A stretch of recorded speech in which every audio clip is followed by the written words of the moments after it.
कोई मसला नहीं।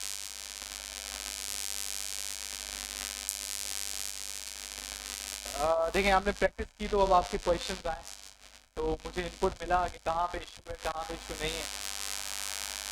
इसको हम क्विकली थोड़ा गो थ्रू कर लेते हैं। तो ये आपका सिंपल फंक्शन है, ठीक है। और आई थिंक इसमें तो आपको किसी को भी मसला नहीं होगा कि फंक्शन का कीवर्ड लिखना होता है, फंक्शन का नाम लिखना होता है, दो पैरेंथेसिस बनाने होते हैं और करली ब्रैकेट्स बनाने होते हैं, ठीक है। अब आपको पता है कि जो भी फंक्शन की फंक्शनैलिटी है वो कहाँ लिखते हैं हम लोग, फंक्शन बॉडी में। और फंक्शन बॉडी कहाँ पर है, ये करली ब्रैकेट के बीच में। अब आप जो आर्ग्यूमेंट्स हैं, आर्ग्यूमेंट्स क्या होते हैं, आर्ग्यूमेंट्स वो वेरिएबल होते हैं या वो डेटा है जो आप फंक्शन को पास करते हो, तो वो हमें कहाँ देने होते हैं, यहाँ। एक चीज मुझे आप में से किसी ने बताई थी कि उसमें आपको ये कंफ्यूजन हो रही थी कि ये कैसे यूज हो रहा है। तो आपको अगर एक बात समझनी है कि ये जो चीजें है ना, यानी कि फंक्शन के आर्ग्यूमेंट, फंक्शन के आर्ग्यूमेंट कुछ भी नहीं है, बस वेरिएबल होता है। अब ये वेरिएबल्स आप पे डिपेंड करते हैं कि आप कितने वेरिएबल्स लिखते हैं, ठीक है। अब मैंने यहाँ पे कितने वेरिएबल्स दिए हैं, तो इसका मतलब है कि जब ये फंक्शन चलेगा तो इसको कितने वेरिएबल चाहिए, तो ठीक है। अब मजे की बात क्या है, अगर आप इसको यहां से कॉपी करें, क्योंकि अभी ये फंक्शन बन गया है, सही है, और लेकिन इसमें भी एक इशू हो रहा है कि आपने ये जो पास किया है फंक्शन में वेरिएबल, ये कहीं पे इस्तेमाल हो रहा है नहीं। तो इसको इस्तेमाल करने के लिए हमें करना क्या पड़ेगा, यहाँ पर कहीं ना कहीं इसको यूज कराना पड़ेगा। अब यूज कराने के लिए जिस तरीके से आप वेरिएबल को यूज करते हैं, आपने वैसे को यूज करा लिया। अगर आप गौर करेंगे ना तो आपको एक चीज आप नोट करेंगे, इसको मैं बता रहा हूँ। तो देखिए num2 का कलर डिम हो गया। ये डिम क्यों हुआ, क्योंकि वो आपको बता रहा है कि भाई आपने वेरिएबल बनाया है लेकिन इस वेरिएबल को कहीं इस्तेमाल नहीं किया। अब जब आप इसको कहीं पे इस्तेमाल कर लेंगे तो उसका कलर डार्क हो जाएगा। आपने वेरिएबल बनाया है और उसको इस्तेमाल भी किया, यानी कि इसका प्रॉपर यूज हो चुका है। अब मजे की बात क्या है कि ये num1 और num2 एक सिंपल वेरिएबल है। जिस तरीके से आप बार करके कोई भी वेरिएबल बनाते थे, ये भी सिंपल क्या है, वेरिएबल। तो जब आप इस फंक्शन को चलाते हैं, नॉर्मली मैं क्या करता हूँ कि मैं इस जगह को कॉपी कर लेता हूँ और जहां पे मुझे फंक्शन चलाना होता है वहां पे मैं क्या करता हूँ, इसको पेस्ट करता हूँ। अब मुझे पता है कि num1 और num2 में क्या पास करना है मुझे, डेटा जो मैं देना चाहता हूँ। अब मैंने फर्स्ट करें, पहले मैं इसमें 5 लिख दिया, इसमें मैंने क्या लिख दिया, 10। अब जरा अगर आप गौर करें तो पता है इस स्टेटमेंट का मतलब क्या है, ये कुछ ऐसा ही है कि आप लिख रहे हैं कि var num1 it is equals to 10 और आप लिख रहे हैं var num2 is equals to 5, सही है। और उसके बाद आप लिख रहे हैं num1 प्लस num2।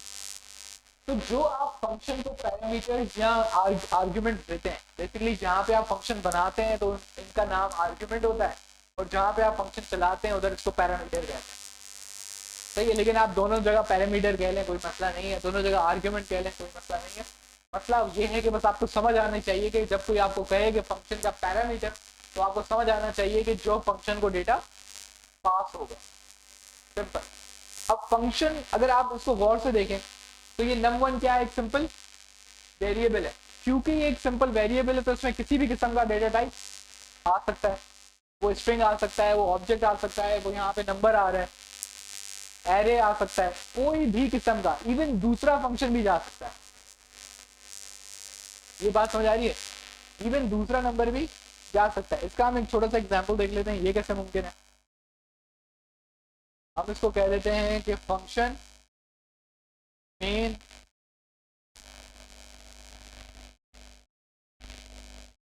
ठीक है, और यहाँ पे हम इसको कहते हैं कॉल बैक फंक्शन। ये मैंने एक वेरिएबल बनाया है कॉल बैक फंक्शन का, जो कि बेसिकली क्या है, इस फंक्शन का आर्ग्यूमेंट, जो कि इस फंक्शन में डेटा आएगा। लेकिन मैं यहाँ पे एक चीज करता हूँ, मैं कहता हूँ var output equals to call back function output. इसमें मैंने इसका आउटपुट जो है कहाँ सेव करा दिया, इस वेरिएबल में। अगर आप गौर से देखें तो मैंने कॉल बैक के आगे क्या लगाया है, पैरेंथेसिस। इससे आपको क्या समझ आ रही है कि ये कॉल बैक फंक्शन क्या होगा, एक खुद फंक्शन होगा जिसको मैं चला कहाँ रहा हूँ, इस फंक्शन के अंदर। इसका मतलब है कि अगर मैं इस मेन के फंक्शन को चलाऊंगा तो पहली लाइन में ये इस फंक्शन को भी चला देगा। अब इसको चलाने के लिए हमें पहले इस फंक्शन को पास करना होता है। नॉर्मली हम क्या करते हैं, आपके पास अब दो तरीके हैं। पहला, आप एक ये फंक्शन अलग से डिफाइन कर लें, बना लें। आपने लिखा रिटर्न 5, मैंने ऐसे ही फंक्शन बना दिया, ठीक है। अब आप जब ये फंक्शन कॉल करेंगे, अच्छा इसका जरूरी नहीं कि यहाँ पे यही नाम हो, मैं लिख देता हूँ एडिशन फंक्शन। मैंने ये फंक्शन इसमें पास करा दिया, मेन में। ये बात समझ आ रही है। अब देखिए यहाँ पे लाइन नंबर 124 में क्या होगा। अब स्टेप बाय स्टेप चलते हैं कि होगा क्या। जब लाइन नंबर 124 कॉल होगी तो पहले कौन सा फंक्शन कॉल हो रहा है, मेन फंक्शन। तो जावास्क्रिप्ट वापस चली गई लाइन नंबर 116 पे, इस लाइन पे। जब वो इस लाइन पे पहुंची तो जावास्क्रिप्ट को पता लगा कि मुझे कोई ना कोई वेरिएबल मिलेगा चलाने के लिए। तो जब हम यहाँ पर आए जहाँ पे इस मेन फंक्शन को हम चला रहे हैं, तो हमने देखा हमने इसको क्या पास किया हुआ है, एडिशन फंक्शन। एडिशन फंक्शन कहाँ लिखा हुआ, ये रहा। यानी कि पूरा का पूरा फंक्शन कहाँ चला गया, एडिशन फंक्शन। ये बात समझ आ रही है। अब जब ये पूरा का पूरा फंक्शन यहाँ चला गया है तो ये कहाँ रिप्लेस हो जाएगा, इधर। और ये फंक्शन इधर रिप्लेस हो गया, सामने पैरेंथेसिस लगाने की वजह से ये फंक्शन चल जाएगा। कौन सा फंक्शन, ये बनाया नहीं है। हाँ, अब यहाँ पे आपको कंफ्यूजन कहाँ पे हो रही है, यहाँ पे इसका नाम क्या है, यहाँ पे इसका नाम क्या है, वजह क्या है। वजह ये है कि इस फंक्शन का असल नाम क्या है, एडिशन फंक्शन। लेकिन मैं इसको पास कहाँ कर रहा हूँ, मेन के अंदर। अब जब ये मेन में पास हुआ ना, उसके बाद ये बेसिकली इक्वल हो जाता है किसके, क्योंकि ये क्या था, ये एक वेरिएबल था, उसको नाम दे दिया। अब मैंने उसका नाम बदल दिया, मैंने उसका नाम बदल के क्या रख दिया, कॉल बैक फंक्शन। तो जो आप जो भी पास करेंगे ये वेरिएबल उसके बराबर हो जाएगा। अगर आप खुद सोचें कि मैं लिखता हूं, मैं इसको कहता हूं कि भाई ये बराबर है एडिशन फंक्शन के,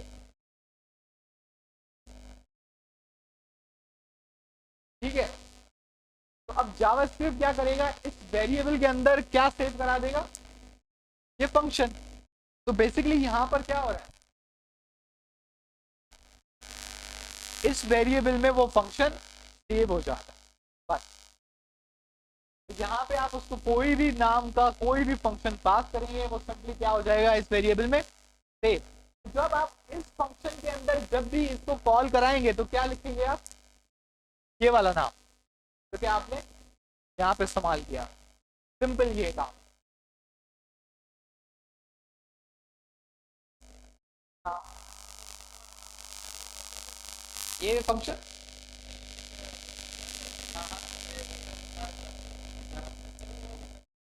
हाँ भाई, जब आपने इस फंक्शन को पास किया यहाँ पर ना, तो ये वाला फंक्शन इस वेरिएबल के अंदर सेव हो गया। तो आप जब इस वेरिएबल को यहाँ पे इस्तेमाल कर रहे हैं तो बेसिकली उसकी जगह पे उसको मिलेगा क्या, एडिशन फंक्शन। क्योंकि यही तो वेरिएबल्स होते हैं कि वो किसी भी डेटा को सेव कर सकते हैं। तो ये थोड़ा सा मैंने जानबूझ के थोड़ा सा कॉम्प्लेक्स कर दिया है, वरना ये ज़्यादा मुश्किल नहीं है, आपको स्लो स्लो समझ आ जाए। हाँ, बस हटा के वही कर दिया है, थोड़ा मैंने उसको मुश्किल कर दिया है। हालांकि अगर आप गौर से देखें तो काम सेम है, आप num1 ही पास कर रहे हो। अगर मैं इसको फिर से थोड़ा इजी करता हूँ आपके लिए, इसको हम लोग मिटा देते हैं सारे को, ठीक है। अब इस फंक्शन पे वापस, अब ये वाला फंक्शन आपको सही से समझ आ रहा था, बहुत आसान सा फंक्शन है। आपने एक फंक्शन बनाया, आपने बोला मुझे 2 नंबर मिलेंगे, इस 2 नंबर को यहाँ पे आपने प्लस करा के क्या कर दिया, रिटर्न। ये बात आपको सही से समझ है। अब ये num1 num2 आपने कहाँ पे पास किया, ये रहा 10 और 5। इसका मतलब है कि num1 में क्या सेव हुआ और num2 में क्या सेव हुआ, 5। लेकिन अब मैंने पहले वाले फंक्शन में मैंने बेसिकली क्या किया था, मैंने किया var a it is equals to 10, var b it is equals to 5, और यहाँ 10 की जगह मैंने क्या दे दिया, पहले वाले फंक्शन में मैंने सेम यही काम किया था कि पहले इस डेटा का दूसरा नाम था, जब मैंने इस फंक्शन में पास किया तो फंक्शन ने उसको किसमें सेव करा दिया, num1। यही सेम काम पहले फंक्शन में हुआ कि उसने पहले एडिशन फंक्शन के नाम पे उस फंक्शन को सेव किया, लेकिन क्योंकि मैंने उसको एक और फंक्शन में पास किया तो फंक्शन में जो आर्ग्यूमेंट हमने बनाया था, जो नाम लिखा था, जो कि नाम था कॉल बैक फंक्शन, तो उसने उसको इक्वल करा दिया। तो फंक्शन के अंदर कौन सा नाम इस्तेमाल होता है, जो उसका पैरामीटर होता है। अगर आप कॉल बैक फंक्शन लिखेंगे तो वो कॉल बैक फंक्शन आपको फंक्शन के अंदर लिखना होगा, उसकी सिर्फ मयाद उसके फंक्शन के अंदर है, फंक्शन के बाहर वो फंक्शन अपने नाम से ही जाना जाता है। ये बात समझ आ रही है, क्योंकि उसको वेरिएबल जो है वो फंक्शन के अंदर है। इसकी टेंशन ना लें, इसको थोड़ा हम कॉम्प्लेक्स करते जाएंगे तो आपको समझ आएगा, इससे टेंशन लेने की जरूरत नहीं। क्या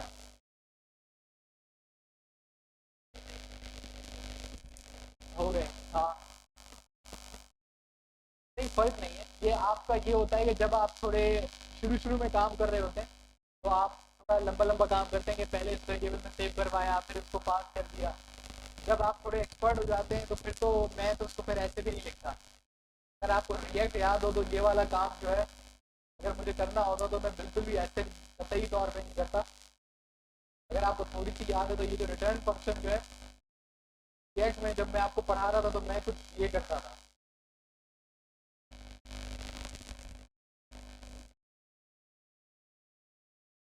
तो याद है ना ये, लेकिन अभी मैं आपके बैच वालों को ये चीज़ दिखाऊंगा ना तो वो बेचारे बहुत कंफ्यूज हैं। तो आप देख रहे हैं यहाँ पे मैंने क्या किया है, आपने जो एडिशन फंक्शन पूरा बनाया था ना, मैंने उसको रिप्लेस कर दिया है सिर्फ इससे। एडिशन फंक्शन का मैंने वेरिएबल इस्तेमाल नहीं किया, अलग से मैंने लाइनें इस्तेमाल नहीं की, वो डायरेक्ट एक ही लाइन में मैंने सब लिख दिया। ये बेसिकली एक ही लाइन है क्योंकि ये यहाँ से शुरू हो रहा है और यहाँ पे एंड हो रहा है। ये तो मैंने आपको खूबसूरत दिखाने के लिए इसको एंटर मार दिया। अगर मैं नॉर्मली मैं काम कर रहा होता तो मैं इसको ऐसे भी नहीं लिखता, इसको नॉर्मली यूँ ही लिखता हूँ। आप देख रहे हैं एक ही लाइन में एक फंक्शन कॉल भी हो रहा है, एक ही लाइन में दूसरा फंक्शन बन भी रहा है और उसी लाइन में वो फंक्शन पास भी हो रहा है। तो ये आपका बेसिकली जब आप थोड़ा बहुत कंफर्टेबल होते जाते हैं अपने कोड के साथ तो हाँ इसको आप थोड़ा कॉम्प्लेक्स करते जाते हैं। कॉम्प्लेक्स करने का मकसद ये है कि आप कोड को शॉर्टन कर दें, क्योंकि आपका कोड जितना फैला हुआ होगा वो नाइव की पहचान तो बंदा नया नया सीखा हुआ है उसकी पहचान है कि उसका कोड ज़्यादा फैला हुआ होता है।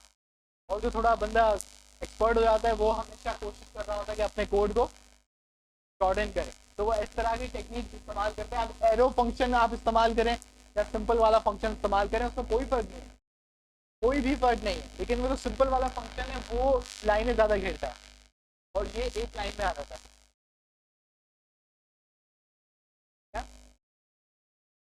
कोड कोडिंग से ये होता है कि आपका जब दूसरा बंदा कोड पढ़ता है तो वो देख के कोड डरता नहीं है। 400-500 लाइनें की कोड जब उसको दिखेगा ना तो वो बोलेगा ये ठीक है। तो जब उसका आपकी 100 लाइनें होंगी ना तो उसको पढ़ने में आसान है। जैसे यहाँ पे ये हो गया तब एरर में होती है ना, एक एक छोटा छोटा हिस्सा अलग अलग लाइन पे हुआ तो कभी एरर आ रहा होगा 827 पे, कभी एरर आ रहा होगा 427 पे। अब एक हाँ एक लाइन में टाइम कंज्यूम है, एक लाइन में ज़्यादा कोड आ जाता है ना तो फिर अगर एरर होता है एक लाइन पे तो आप डायरेक्टली पकड़ लेते हो यहाँ पे। अब उसको करेक्ट करते हो तो सारा काम नॉर्मली इसके साथ करना हो जाता है। तो इसको हम रीफैक्टरिंग कहते हैं, रीफैक्टरिंग को कोड कहते हैं। तो पहला आपका बेसिकली स्टेप होता है कोड चलाओ। नहीं है, पहला आपका मेथड है कोड चलाओ। कैसा लिख रहे हो, जैसे लिख रहे हो, कोई उसका मुझे नहीं पता, आप बस कोड चलाओ। आपको दूसरी स्टेज होती है आप उस कोड को टेस्ट करते हो। आप खुद से हिट एंड ट्राई करते हो, थोड़े से वैल्यूज बदलते हो, थोड़े ऊट पटांग वैल्यूज देने की कोशिश करते हो। आप ये देखते हो कि मेरा कोड परफॉर्म कैसा कर रहा है, और एरर आने की सूरत में वो कैसा परफॉर्म करता है। फॉर एग्जाम्पल यहाँ पे बहुत ईजी है कि ये ऊपर वाला जो फंक्शन है,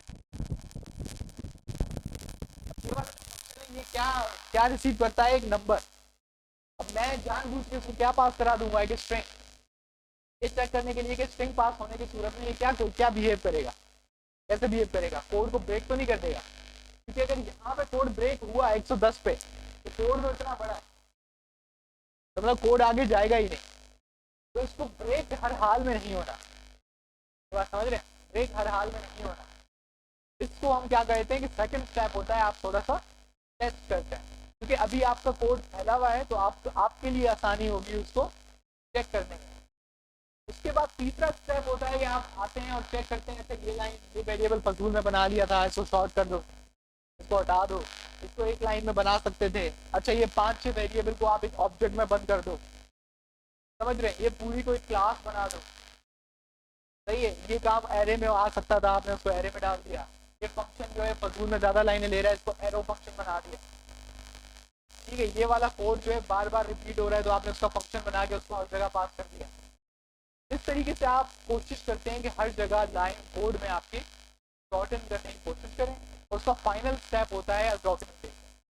फिर आप कोड पे आते हैं, जब आपका कोड क्लीन हो चुका है, उसमें कोई फजूल कमेंट नहीं है और आपका सारा कोड शॉर्टेंड है, तो आप ऊपर लिख रहे होते हैं कि this function creates a date, this function creates a new user, this function is a database function. थोड़ा सा आगे आने वाले डेवलपर के लिए आप क्या करते हो, थोड़े से नोट्स लिख देते हो, यहाँ पे ये हो रहा है, वहाँ पे ये हो रहा है, यहाँ पे ये हो रहा है। ये बेसिकली आपके 4 स्टेजेस होते हैं किसी भी प्रोजेक्ट को कोड करने के। समझ रहे हैं, बहुत सिंपल सी चीज़ें, ज़्यादा मुश्किल नहीं। लेकिन अभी आपको क्या सीखना है, पहला स्टेप, कि किसी भी तरीके से कोड चलना चाहिए। बेसिकली आज की क्लास का जो मेजर मुद्दा है,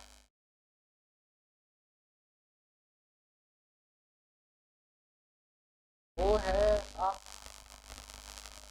गूगल खोलेंगे और गूगल पे आप लिखेंगे जावा स्क्रिप्ट। अच्छा, आप लोगों के लिए एक बहुत छोटा सा वो है, टास्क है, बहुत छोटा सा टास्क है। आप घर पे कर लीजिएगा, यहाँ यहाँ जिसके पास लैपटॉप नहीं है वो यहाँ भी आ सकता है। अब देखें चक्कर क्या है, आपके पास एक फंक्शन बनेगा। सबसे पहले एक फंक्शन बनेगा, पैरामीटर में मैं आपको क्या पास करता है, ठीक है, उस फंक्शन में क्या मिल रही है आपको, एरे। फॉर एग्जाम्पल आपके पास कुछ ऐसी एरे,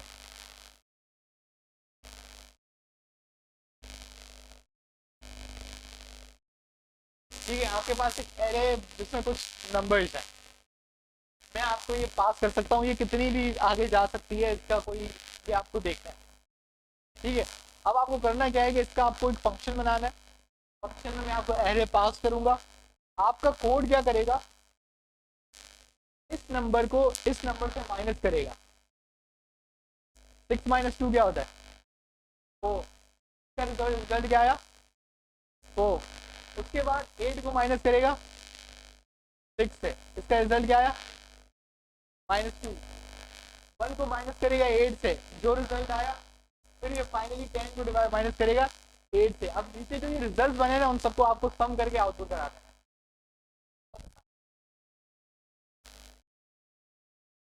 4-5 लाइनें, सीरियसली 4-5 लाइनें क्या,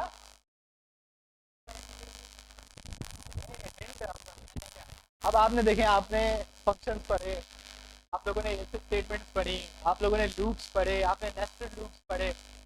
तो मैं आपको बता रहा हूँ कि इन्हीं चीज़ों को मिला के ये काम होगा। अब ये आपकी प्रोग्रामिंग है, ये लॉजिक बिल्डिंग है। मैं आपको सिंपलेस्ट टास्क दे रहा हूँ, सबसे बहुत आसान है।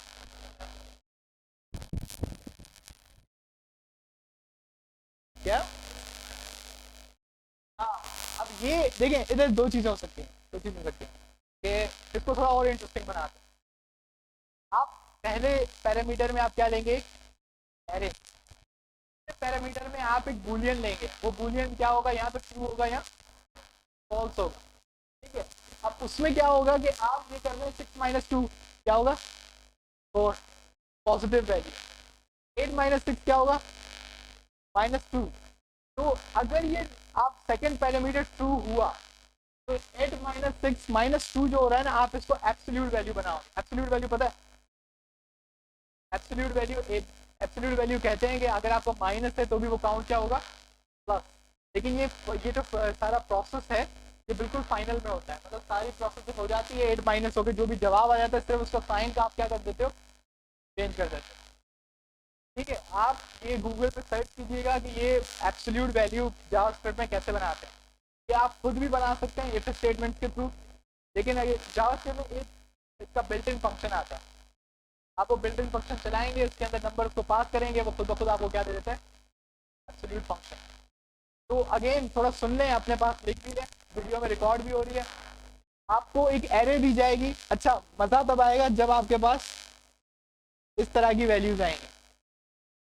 अच्छा मैथ देखते हैं आप, -8 -6 तो क्या जवाब आएगा इसका, क्या आएगा -14 आएगा +14 आएगा या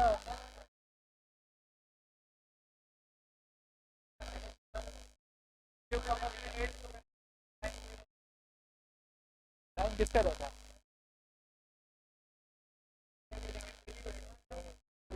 ये प्लस है, ये वैल्यू देते हैं। आपका जवाब क्या, जवाब क्या आएगा -13 आपका इसका 14 क्यों प्लस माइनस माइनस हुआ, लेकिन माइनस कहाँ से लेकर आया, इसके साथ माइनस है तो भाई ये जो जो बच्चे -14 कह रहे हैं वो सही कह रहे हैं, सही है। इसकी लॉजिक थोड़ी समझे तो थोड़ा बहुत नहीं इस बात का पता है कि जब आपके पास सबसे पहले तो आप दोनों नंबर्स को का मुआयना करते हैं, आप देखते हैं ये नंबर बड़ा कौन सा है, तो नंबर बड़ा कौन है 8वां, तो उसके साथ साइन क्या है माइनस, तो ये तो कंफर्म है कि जो रिजल्टिंग आंसर होगा उसका साइन क्या होगा माइनस, तो अब साइन कंफर्म हो गई।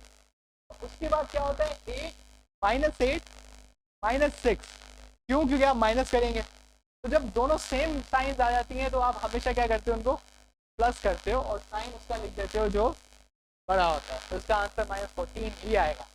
तो अब लेकिन इसका आंसर -14 आएगा, लेकिन अगर वो आपको मैं वो देता हूँ दूसरे पैरामीटर में ट्रू तो आप इसको क्या बना दोगे +14, अगर मैं देता हूँ फॉल्स तो आप इसको क्या रहने देते हो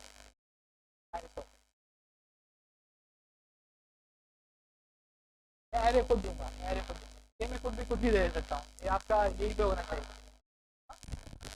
गूगल क्लासरूम पे आपको अपलोड करनी है, सारे गूगल क्लासरूम पे हैं, वो कोड आपको दिया था मैंने सारे गूगल क्लासरूम पे, आप नहीं है, आपको कोड याद है वो, तो वो कोड देके आप उसमें प्लीज साइन हो जाएगा, मैं वहाँ पे ये क्लास का कार्ड तो आपको ऐसे असाइनमेंट को शो हो जाएगा।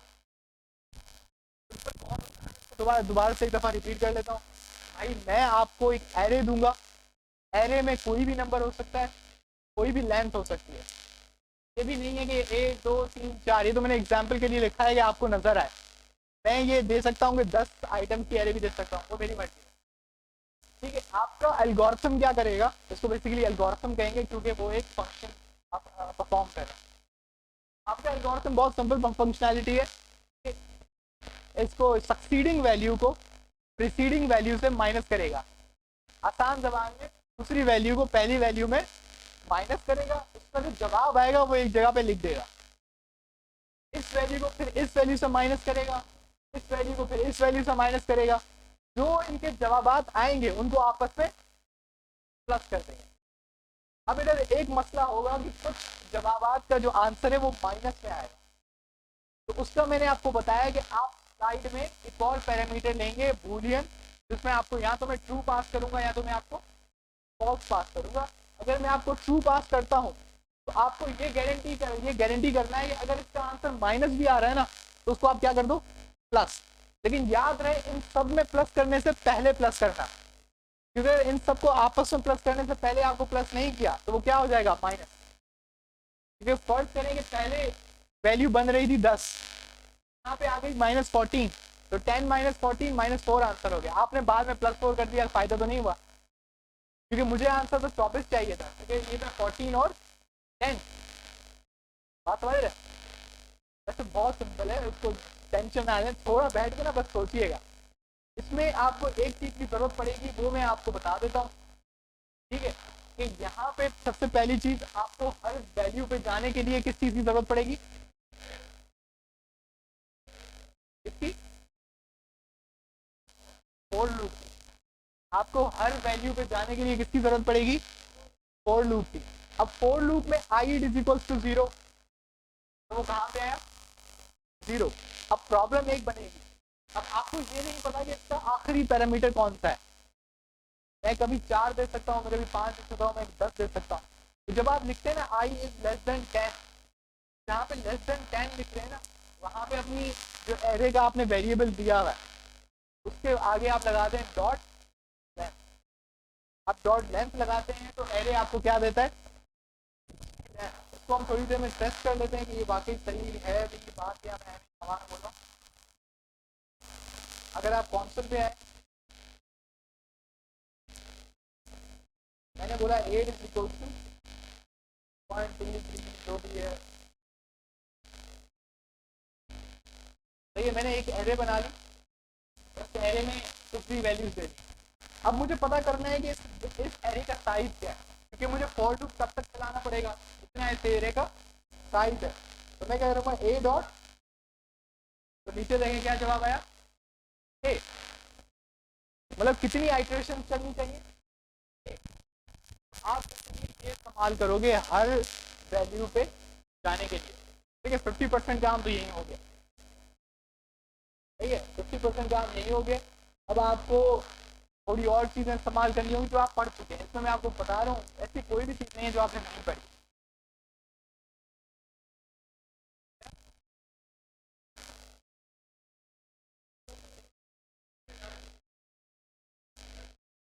आप ये 6 जवाब सही है, मतलब आपका जो एरे चलेगा ना, अगर आप बहुत से सोचोगे, आप करेंगे i less than array dot length. इसका मतलब है कि जब वो 6 पे पहुंचेगा ना, वो लूप ब्रेक कर देगा। क्यों, क्योंकि 0 से लेके 5 तक इंडेक्स। ये बात आप समझ रहे हैं। इसको कॉपी पे लिखिएगा, कॉपी पे एक एरे बनाए, उसके ऊपर उसके इंडेक्स नंबर लिखें, फिर इसकी गिनती करेंगे उसमें कितने आइटम है। ऊपर इंडेक्स नंबर लिखिएगा, नीचे उसकी गिनती लिखिएगा, तो आपको ये चीज़ समझ आ जाएगी, ठीक है। लूप में कब ब्रेक होगा आपको ये भी समझ आ जाएगा जब अगर आप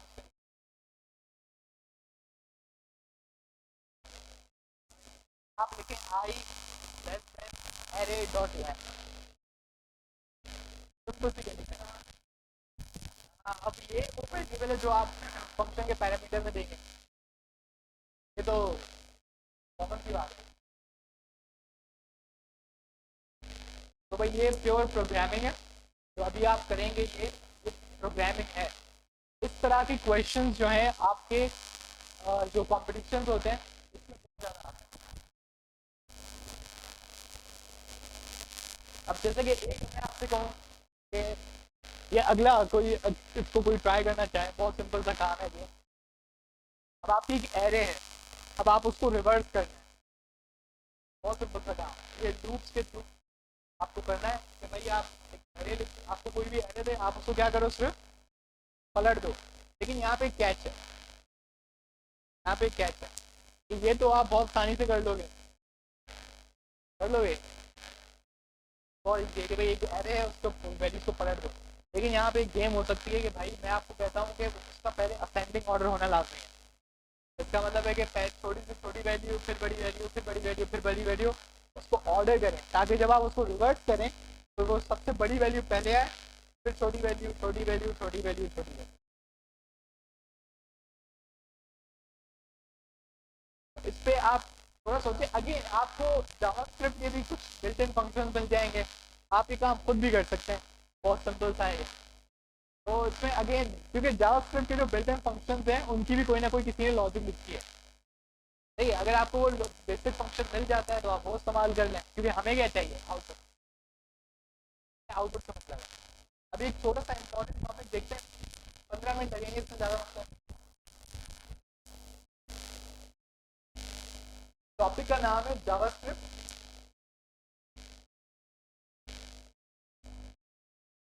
क्या ये आता है डॉम नहीं है। इवेंट क्या होता है कि भाई एक सर्टेन एक्टिविटी हो तो उसके अगेंस्ट में ये कर दो। फॉर एग्जाम्पल बहुत अच्छा आपका इवेंट है बटन क्लिक। आपने एक बटन को क्लिक किया, एक इवेंट है, आपने बहुत सारा वैल्यू लिखी है जैसे जावास्क्रिप्ट लिखा हुआ है, पर वेबसाइट वालों ने इवेंट बनाया हुआ है कि कोई जावास्क्रिप्ट पे आके क्लिक करे तो उसका एक इवेंट आप इसको इमेट कहते हैं, हमने इमेट किया। तो एक और हो सकता है कि कोई यहाँ तक ओवर करे तो आप एक इमेज फायर करो, उस इमेज के अगेंस्ट में आप एक कोई ना कोई फंक्शन लिख देते हैं कि फॉर एग्जांपल जो आपका गूगल एनालिटिक्स है। अब गूगल एनालिटिक्स क्या करता है कि जब आप उसको फेसबुक अपनी वेबसाइट में इंजेक्ट कर देते हैं, जब अटैच करते हैं, तो वो ये चीज़ें नोट कर रहा होता है। जब आप स्क्रॉल कर रहे होते हैं, आप फर्स्ट करें जावास्क्रिप्ट स्ट्रिंग लेंथ तक पहुंचे, तो वो क्या करता है कि जैसे ही आपने इसके ऊपर होवर किया तो वो एक वो आपका सही है। तस्वीरें बड़ी हो जाती है, इसमें बहुत ज़्यादा इसके यूज़ केसेस है। इससे हम लोग रिएक्ट जब इस्तेमाल करते हैं ना तो रिएक्ट की जरूरत नहीं पड़ती, रिएक्ट अपने फंक्शन जिससे सेम काम हो जाता है। तो इवेंट्स वगैरह नॉर्मली मैं यहाँ पे पढ़ाता हूँ, वो हम काम करते हैं देखिए स्टेट मैनेजमेंट भी सेम काम है जो हम यहाँ पे जावास्क्रिप्ट में इवेंट फंक्शन करते हैं। तो हम यहाँ पे ये कर लेंगे, हम पहले रिएक्ट पे जाके हम रिएक्ट की फंक्शनलिटी पढ़ लेंगे, फिर बाद में आपको नेटिव भी थोड़ा बता देंगे कि ये इवेंट ऐसे फायर। क्योंकि अगर आपको जावास्क्रिप्ट वाला फंक्शनलिटी पता लग गई तो इवेंट समझना ज़्यादा मुश्किल है। फ्रंट एंड का, हाँ फ्रंट एंड का, फ्रंट एंड डेवलपमेंट का, उसके बाद बैक एंड फर्स्ट बैच तकरीबन एंड हो गया, उसको फाइनली उनको ना मैंने असल में बीच में कुछ इशूज हो गए थे। जैसे एक तो रमज़ान आपका एक महीना हमने नहीं पढ़ाया था, उसके बाद 25 दिन में एक टाइम आया था जब मैं खुद नहीं आया था, मुझे इस्लामाबाद जाना पड़ गया था, तो मैं 25 दिन नहीं आया था। मुझे नहीं याद है आप लोगों के साथ भी मैं उस वक्त आप नहीं थे।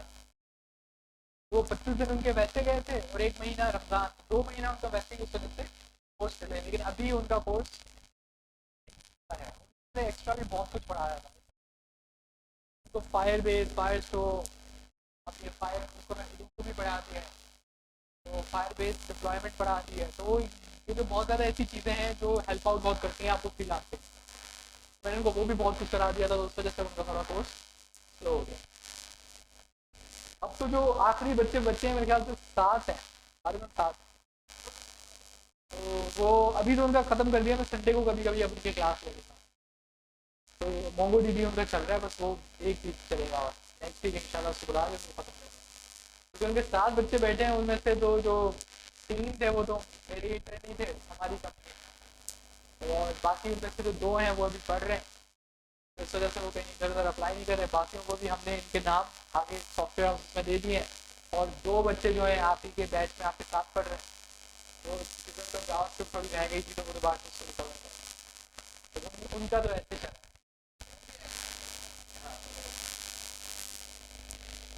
यार इसको जल्दी जल्दी देख लेते हैं, बहुत ही आसान टॉपिक है लेकिन बहुत यूजफुल टॉपिक है। अगर आप मुझसे पूछेंगे कि जब आप वेब स्क्रैपिंग कर रहे होते हैं, ठीक है, आप कोई एल्गोरिथम बना रहे होते हैं, तो आपको सबसे ज़्यादा एक चीज़ जो इस्तेमाल होती है वो क्या है, JavaScript string method. String method क्या होते हैं, आपके पास एक स्ट्रिंग है, अब मैं आपसे कहता हूँ कि इसमें कुछ ना फनकारी करनी है, इसमें से किसी का फर्स्ट नेम मुझे निकाल के दो, ठीक है, इसमें से कोई ये चीज़ मुझे मिटा के दो, स्पेसेस मुझे ख़त्म करके दो। फिर स्ट्रिंग में आप कहानियाँ करेंगे, वो कैसे करेंगे, क्योंकि स्ट्रिंग लिखा है तो आपको उसके साथ वर्चुअली अभी तक कुछ आप नहीं कर सकते। तो वो हम पढ़ते हैं कि हमारे पास कौन कौन से मेथड हैं, और अगेन जिस तरीके से अभी एरे का एक छोटी सी एक्सरसाइज भी है, इसकी भी मैं एक्सरसाइज दे दूंगा, उससे आपको अच्छा खासा अच्छा आइडिया हो जाएगा। लेकिन यकीन माने अगर आपको ये सही से समझ आ जाता है ना पाइथन में एग्जैक्ट है, में नॉर्मली जब आप प्रोसेसिंग कर रहे होते हैं उसमें ये बहुत ज़्यादा इस्तेमाल होता है। क्योंकि अगर आप सोचेंगे U R L URL dynamically बनाना, ये किससे होता है? स्ट्रिंग मेथड से। आप एक चीज़ें अटैच करते जाते हैं, आप कुछ चीज़ें करते हैं, कुछ चीज़ें डिलीट करते हैं, करते हैं सारा। आपकी यूआरएल बेसिकली कोड में क्या होती है? स्ट्रिंग होती है। तो अब स्ट्रिंग में मैनिपुलेशन कैसे करना है, चेंजेस कैसे करने हैं, उसमें प्रोसेस कैसे करना है, अभी हम वो देखेंगे। सबसे पहला हमारे पास वो टॉपिक है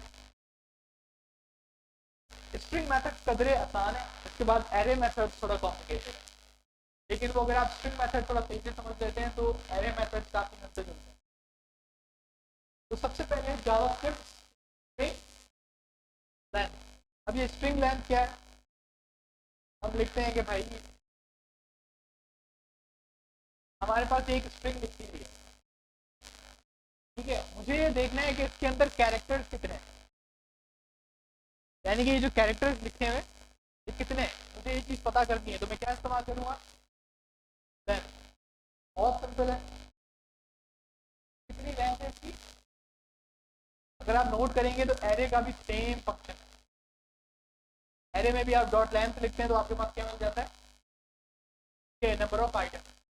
स्ट्रिंग में आपको नंबर ऑफ कैरेक्टर्स बता देता है, बाकी दोनों चीज़ें सेम है।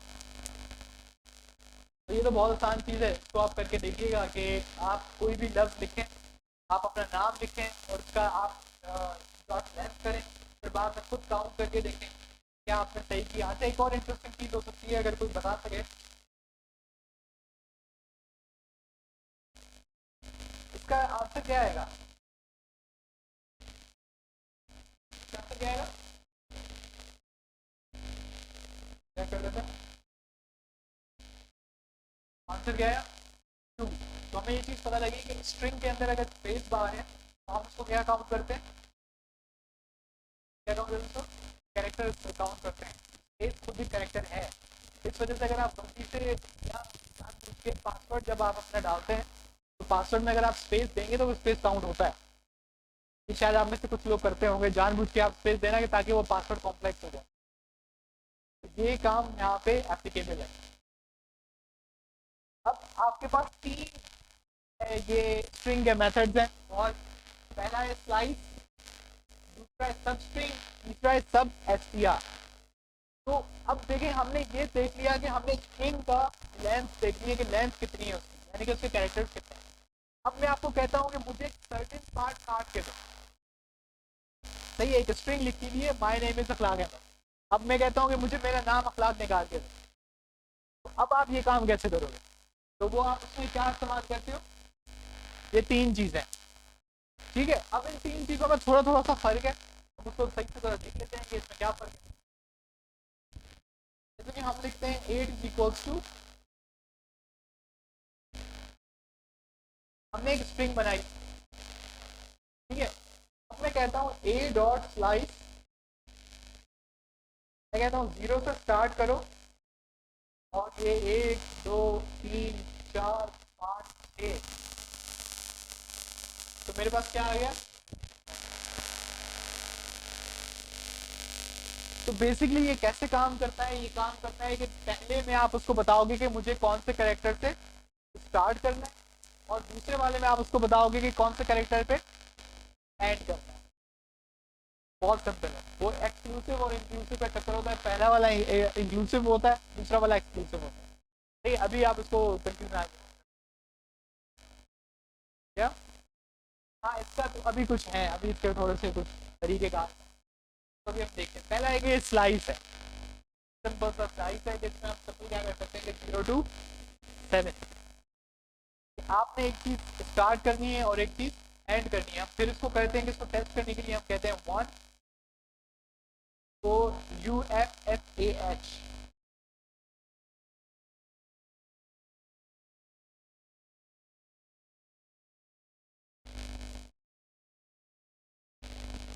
क्या ये बेसिकली ये 0 जो है ना, ये वही एरे वाला मेथड है 0 पहला, तो ये वही वही चीज़ नोटिस करता है। अच्छा, इसमें एक दूसरी चीज़ हो सकती है, अगर मैं इसको कहता हूँ -5, तो वो क्या बता रहा है? किसी को ये चीज़ समझ आई? -5 का क्या मतलब है? -5 का क्या मतलब है? लास्ट A5, लेकिन यहाँ पे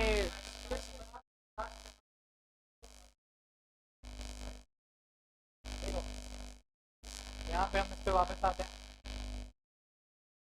0 1 2 3 4 5, ठीक है। ये आपके क्या है, इंडेक्स नंबर। अगर मैं इसको कहता हूँ कि 0 से 4 तक लाओ, बहुत सिंपल, आपको बात समझ आती है। मैं इसको कहता हूँ 0 से 5 तक लाओ, आपको बात समझ आती है। अगर मैं लिखता हूँ माइनस, तो ये एरे में भी सेम है, तो एक बात है, एरे में भी सेम है। इसको कहता हूँ कि -2, तो -2 में क्या होगा, वो उल्टी तरफ से काउंट करेगा 1 2, तो वो बेसिकली किस पे खड़ा होगा, -2 का मतलब वो किस पे खड़ा होगा, 4 पे। -3 का मतलब क्या है, -4 2, तो वो बेसिकली माइनस जब उसको दिख जाता है तो वो कहाँ से काउंटिंग शुरू कर देता है, उल्टे हाथ। बात समझ आ रही है, बहुत सिंपल है। लेकिन आपको ये बात याद रखनी है कि ये इंक्रीमेंट है और ये डिक्रीमेंट है, यानी कि ये जो ब्रैकेट में पहला नंबर है ये स्टार्ट है और दूसरा एंड है, तो आखिरी के 5 नहीं जाएगा, आखिरी के 5 काउंट करेगा, तो आखिरी के 5 को निकालेगा, बाकी ले आएगा। क्योंकि आपने -5 कहाँ दिया है, बाद में। जब आप बाद में देंगे मतलब है कि यहाँ से शुरू करो, वहां तक जाओ। इसको देखें, लाइव का सबसे अच्छा तरीका है कि आप अभी घर जाएं, तो आप डिफरेंट डिफरेंट नंबर्स दें, अपनी मर्जी का आप स्ट्रिंग लिखें, तो आपको ये बात सही से समझ आए। सही है, आपको बस ये लॉजिक समझने की जरूरत थी कि ये वाला स्टार्ट है और ये वाला एंड है, तो दूसरा माइनस पे आने पे वो कैसे काउंट करता है।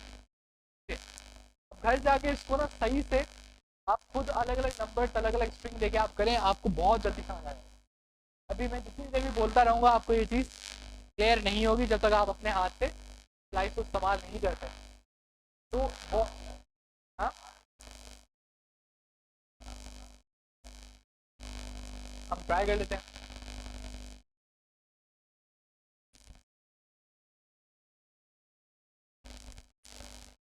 इसका मतलब ये होता है, वो बेसिकली क्या कर रहा है, अगर आप, अगर आपने एक नंबर लिखा है, तो ये नंबर कौन सा होगा, ये स्टार्ट वाला नंबर होगा, एंड वाला नंबर होगा, ये स्टार्ट वाला नंबर होगा, ठीक है। जब आप एक नंबर लिखेंगे तो वो कौन सा नंबर है, स्टार्ट वाला। अब ये होती है, इसको हम कहते हैं, एक टॉपिक है।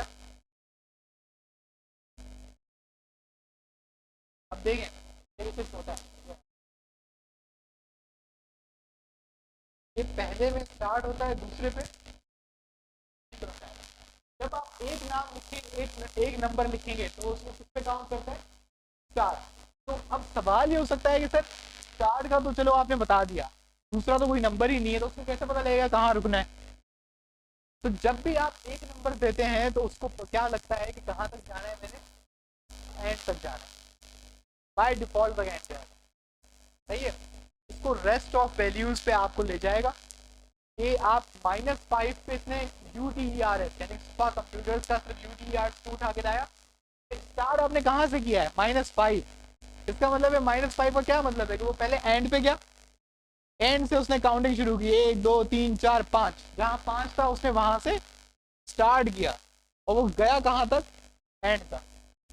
तो एंड जो चीज़ आप नंबर नहीं लिखेंगे वो बेसिकली इसको ऑटोमेटिकली क्या काउंट करता है, वो आपकी सारा उठा लो। ये नॉर्मली एंड में आएगा, तो एंड में अगर आप कोई चीज़ नहीं लिखते तो वो समझ जाता है कि मुझे एंड तक जाना है। तो ये आपका सिंपल नाइस है। अब दूसरी इसके ऊपर जो अभी मैंने क्या इस्तेमाल किया, ए डॉट स्लाइस, और मैंने लिखा स्टार्ट कॉमा। अब जो दूसरा मेथड है वो सिंपल है, सबस्ट्रिंग। बहुत अच्छी वेबसाइट है ये W3 Schools, आपको सारी लिस्ट मिल जाएगी इसके ऊपर जावास्क्रिप्ट स्ट्रिंग मेथड्स की। आप ज़रूर घर जाएं और उसमें जितने भी आपके जो स्ट्रिंग मेथड्स हैं आप उसको खुद से जरूर करें। ये पूरा प्रैक्टिस बेस्ड है, में ज़्यादा कुछ समझने वाली भी छोटी मोटी टेक्निकल पॉइंट्स है ताकि वो आपका दिमाग ना घुमाए, आप वो समझ लें, बाकी इसको घर पे जाके आप करेंगे आपको बहुत क्लियर हो जाएगा। हमारे पास क्या है, सबस्ट्रिंग। अब सबस्ट्रिंग की खास बात क्या है कि सबस्ट्रिंग बिल्कुल बराबर है स्लाइस से, ठीक है, कोई फर्क नहीं, बिल्कुल फर्क नहीं। तो आपका सवाल हो सकता है कि भाई ये फिर बनाया क्यों, तो कोई फर्क नहीं है। तो इसमें सब स्ट्रिंग में और स्लाइस में सिर्फ इतना फर्क है कि स्लाइस जो है वो नेगेटिव वैल्यू एक्सेप्ट करता है, सब स्ट्रिंग नेगेटिव वैल्यू एक्सेप्ट नहीं करता, बस यही है और कुछ भी नहीं है। जब आपके पास नेगेटिव वैल्यू, अगर आपको जब बात करने का इरादा है तो आप स्लाइस इस्तेमाल करें। बल्कि आप एक चीज़ नोट करेंगे, जावास्क्रिप्ट का जो भी कोड होगा क्या इस्तेमाल कर रहा होता है कि आप एक चीज़ को खास पे कर लें तो दो चीज़ें कर सकती हैं, समझ रहे हैं? क्योंकि सब स्ट्रिंग और स्लाइस में कोई फर्क नहीं है, सिर्फ ये क्या नहीं कर सकता, माइनस नहीं कर सकता, मतलब माइनस पीछे से काउंट नहीं कर सकता। तो हम जानबूझ के ये चीज़ क्यों सीखें, जो जो इसका काम पहले वाला कर लेता है और बहुत अच्छे से कर लेता है।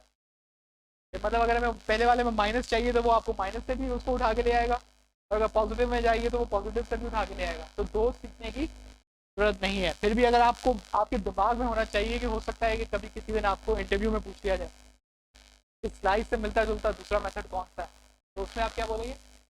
वैसे अगर आप स्लाइस को देखें तो स्लाइस आप कब यूज़ करते हैं कि जब कोई चीज़ को काट कर, देखिए एक स्लाइस होता है एक स्लाइस होता है, आप उसको बाद में देखेंगे दोनों में क्या फ़र्क है। आपने एक और चीज़ नोट की कि जब आपने स्लाइस का इस्तेमाल किया,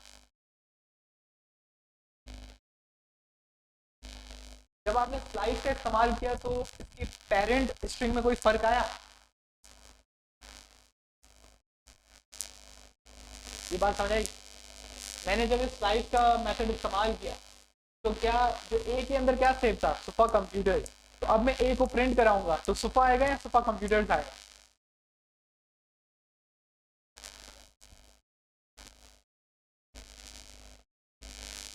क्या आएगा? सुपा कंप्यूटर्स आएगा। ठीक है, ये देखिए मैंने ये मेथड किस पे लगाया है, ए पे, और ए के अंदर क्या था पहले, सुपा कंप्यूटर्स, लेकिन मैंने इसको यहाँ पे स्लाइस किया। तो मेरा सवाल है, अब मैं ए को प्रिंट कराऊंगा, ए के अंदर क्या होगा, सुपा कंप्यूटर्स होगा। तो फिर इसका कोई फायदा नहीं हुआ।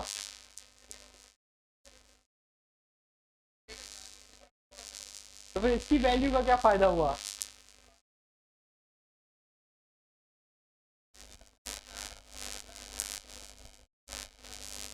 तो सुपा को मैंने निकाल दिया लेकिन मैंने इसको कहीं सेव तो नहीं कराया, तो ये तो ज़ाया हो गया। हाँ लेकिन वही था, लेकिन आप कह रहे हैं कि मैं ए लिखूंगा तो सुपा कंप्यूटर आ जाएगा, तो ये तो ज़ाया हो गया, इसका फायदा क्या हुआ? क्या बंदे की बात में दम है। अगर आप इक्वल टू ए कर देंगे तो क्या क्या हो जाएगा? देखिए इसमें एक छोटी सी चीज़ है जो आपको आपके नजरों के सामने बार बार आ रही है, लेकिन शायद आपने उसको नोट ना किया हो। सबसे पहले मैं अपने सुपा कंप्यूटर को वापस चाहता हूँ, ठीक है। एक चीज़ आप नोट करें, कभी कभार आप जब यहाँ पे कोई फंक्शन चलाते हैं तो आपको नीचे कोई जवाब मिलता है। कभी कभार आप कोई फंक्शन चलाएंगे तो नीचे आपको जवाब नहीं मिलता, बल्कि क्या लिखा हुआ होता है, अनडिफाइंड। हालांकि वो फंक्शन चल जाता है, वो काम हो जाता है, लेकिन नीचे आपको क्या दिखाई देता है, अनडिफाइंड कॉन्सोल में। ये आप नोट कीजिएगा। अभी कुछ और आपके पास मेथड्स आएंगे, उनमें से किसी एक मेथड में ये काम हो रहा होगा, ठीक है। इसकी क्या ये इसकी लॉजिक क्या है कि जो मेथड आउटपुट देता है, जो मेथड आउटपुट देता है उसका आपको हमेशा यहाँ पे रिटर्न नीचे दिख जाता है। अगर इसका आउटपुट नीचे डायरेक्टली आपको दिख गया तो उसका क्या मतलब है कि वो फंक्शन आपको आउटपुट देता है। और जो फंक्शन नॉर्मली आपको आउटपुट देता है, आपको उसका आउटपुट सेव कराना होता है किसी वेरिएबल में। अगर आप उसको सेव नहीं कराएंगे तो वो वेरिएबल, तो वो वैल्यू ज़ाया हो जाएगी। इसका मतलब है कि अगर मैं इधर कर रहा हूँ ए डॉट स्लाइस, तो मैं इसको एक वेरिएबल में सेव करवा सकता हूँ var id is equal to a dot slice.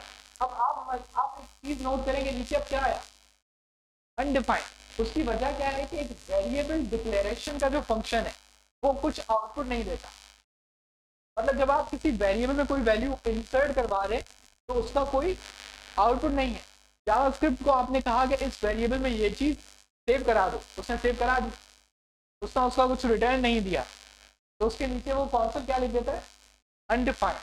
इसका मतलब है कि ये नहीं हो सकता कि आप लिखें कुछ ऐसे, ये गलत है। उसकी वजह क्या है कि बार बी जो है वो कुछ भी आउटपुट नहीं देगा। जब वो कुछ भी आउटपुट नहीं देगा तो आप इसमें सेव क्या करा रहे, ये बात समझ रहे हैं? तो जो फंक्शन आउटपुट दे उसको आप सिर्फ किसी और वेरिएबल में सेव कराना लाजमी है, वरना वो आपकी चीज जाया हो जाएगी। इसका मतलब अगर मैंने var beat equal to a dot slice किया और मैंने बी देखा तो बी में क्या सेव हुआ है। तो ये देखने का सिंपल तरीका है कि वो फंक्शन आप चलाएं, जैसे यहाँ पे पहले था ए डॉट स्लाइस, और नोट करें कि क्या नीचे कोई जवाब आया है। अगर नीचे कोई जवाब आया है तो मतलब वो फंक्शन क्या दे रहे हैं, आउटपुट, और उसको आपको किसमें सेव कराना चाहिए, एक वेरिएबल में। अगर वो आउटपुट नहीं दे रहा तो उसका मतलब है कि उसने या तो ओरिजिनल वैल्यू में चेंज कर दी है अगर वो आउटपुट नहीं दे रहा, या फिर आपको उसको सेव कराने की जरूरत नहीं। तो ये ना हो कि आप हर फंक्शन जो जावास्क्रिप्ट का इस्तेमाल कर रहे हैं उसको किसी ना किसी वेरिएबल की इक्वल करवा रहे हैं, तो आपको क्या मिलेगा, अनडिफाइंड, जो आउटपुट नहीं देगा। जाहिर सी बात, एक फंक्शन आउटपुट दे ही नहीं है, आप उसको फिर भी जानबूझ के कह रहे हो सेव करा, तो उसमें क्या क्या सेव होगा, अनडिफाइंड ही सेव होगा। तो हम देखेंगे तो स्लाइस के बाद क्या है, सबस्ट्रिंग। सबस्ट्रिंग का अगर आप देखें तो बिल्कुल सेम चीज है, कोई फर्क नहीं। अगर हम लिटरली यही कॉपी पेस्ट कर लेते हैं जो उसने किया हुआ है,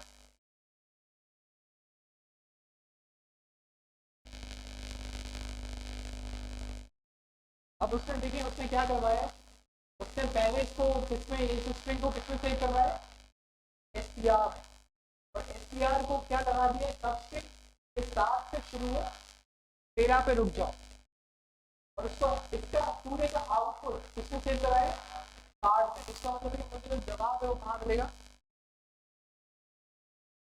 पीछे क्या आया, ये बेसिकली आपका सबस्ट्रिंग है जो कि स्लाइस से बिल्कुल एग्जैक्टली सिमिलर है। ठीक है, तो ये सबस्ट्रिंग है। इसके बाद एक और आता है,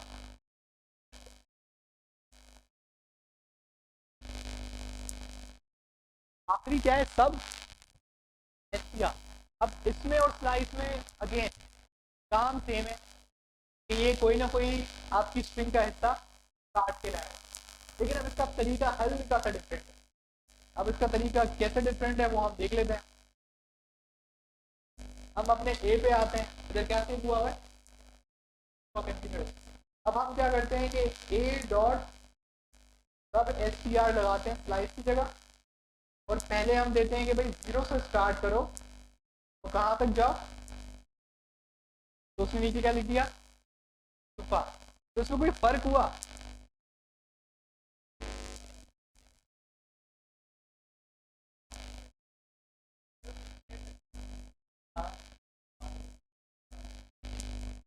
लेकिन सेम तो है ये।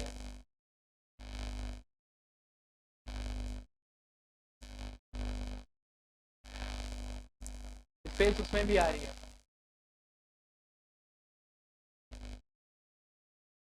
0 1 2 3 4 5 6 7 एक्सक्लूसिव हो गया, उसमें भी यही था, सेम था।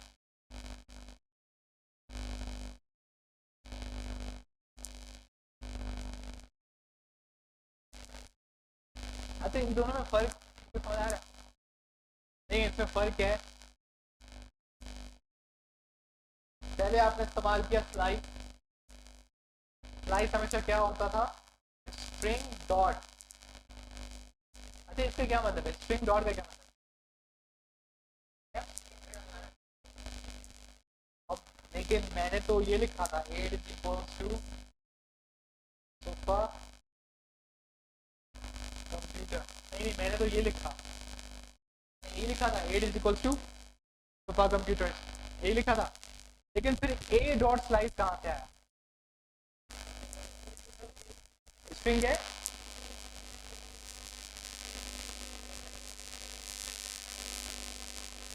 लेकिन मैंने यहाँ पे तो स्ट्रिंग डिफाइन की, तो स्ट्रिंग में मेथड कहाँ से आया? मेथड तो ऑब्जेक्ट का होता है, मेथड तो ऑब्जेक्ट का होता है, ये बात समझते हैं ना सारे? जैसे कि अगर आप ये कहते कि add is equal to object, इस ऑब्जेक्ट में एक फंक्शन होता कौन सा?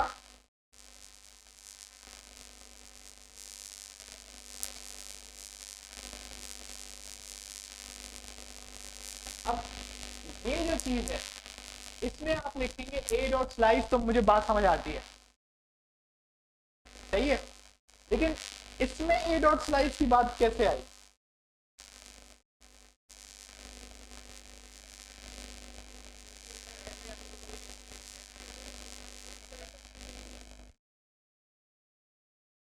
क्या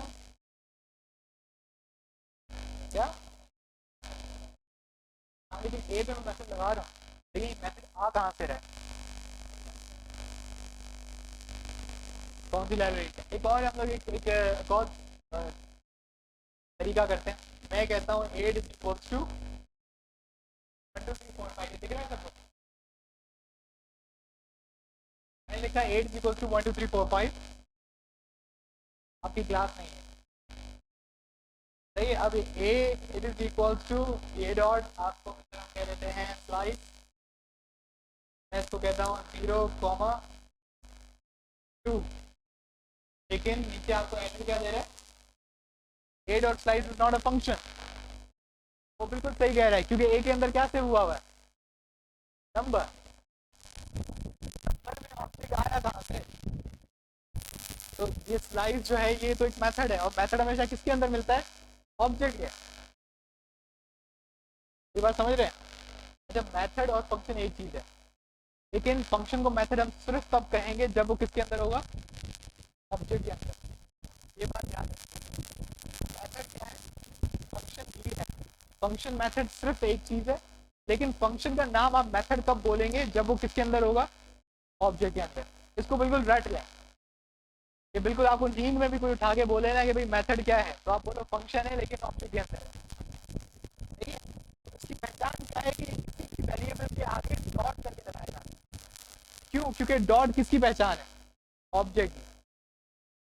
तो देखिए इसका जवाब कुछ ऐसा है कि जो जावास्क्रिप्ट आपकी लैंग्वेज है, ठीक है, वो इतनी बेरहम नहीं है कि हर काम आपसे कर रहा है, ठीक है।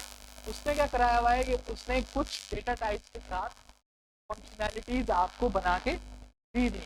जब किसी वेरिएबल में आप स्ट्रिंग वैल्यू सेव करते हैं, तो जावास्क्रिप्ट को जब पता लगता है कि आपने क्या सेव करी है? स्ट्रिंग, तो स्ट्रिंग के साथ साथ आपके लिए क्या सेव कर देता है? एक पूरा ऑब्जेक्ट जिसके अंदर ये सारे फंक्शंस होते हैं।